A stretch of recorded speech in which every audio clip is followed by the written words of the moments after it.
देश के प्रधानमंत्री का काफिला होता है 30 से 40 गाड़ियों का। बुलेट प्रूफ कारें, जैमर गाड़ी, डमी कारें, एम्बुलेंस, एसपीजी कमांडो। और नरेंद्र मोदी ने कह दिया से आधा कर दो।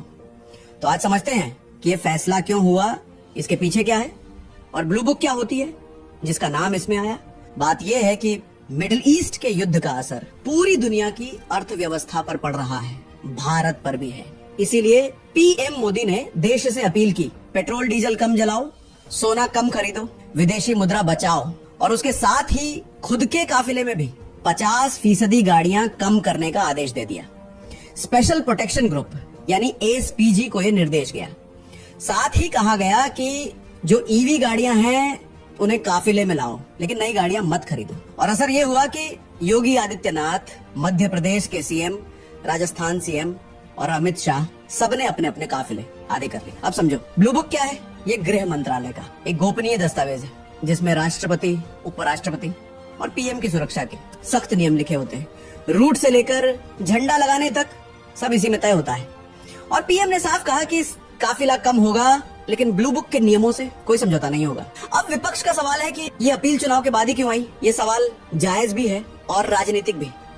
लेकिन एक बात जो इस पूरे मामले से निकलती है वो ये है कि नेता जब खुद से कुछ करते हैं तभी बात में वजन होता है। सिर्फ भाषण से नहीं, उदाहरण से बदलाव आता है। और अगर देश सच में मुश्किल दौर में है तो शुरुआत ऊपर से होनी चाहिए। प्रधानमंत्री नरेंद्र मोदी की कम से कम पेट्रोल डीजल उपयोग करने की अपील छत्तीसगढ़ के मुख्यमंत्री विष्णुदेव साय ने मान ली है। पहले उनके काफिले में 13 गाड़ियां हुआ करती थी, अब वो कम होकर केवल 8 गाड़ियां रह गई। यानी कि मुख्यमंत्री विष्णुदेव साय के काफिले की 5 गाड़ियां जो है कम कर दी है। यानी कि मुख्यमंत्री विष्णुदेव साय के काफिले में अब केवल 8 गाड़ियां होंगी। मुख्यमंत्री विष्णुदेव साय ने ये भी कहा है कि अब जल्द ही पेट्रोल डीजल की गाड़ियों को छोड़कर ईवी की गाड़ियों में यानी कि इलेक्ट्रॉनिक गाड़ियों का ही प्रयोग उनके काफिले में किया जाएगा। और आपको बता दें कि उप मुख्यमंत्री अरुण साव के काफिले में भी पहले 5 गाड़ियां हुआ करती थी, अब वो 3 गाड़ियां हो गई है। और जो वन मंत्री केदार कश्यप हैं, अब वो ईवी की गाड़ियां यानी कि इलेक्ट्रॉनिक गाड़ियों का प्रयोग अपने काफिले में कर रहे हैं। इस पूरे खबर पर आपकी क्या राय है, हमें कमेंट करके कमेंट बॉक्स में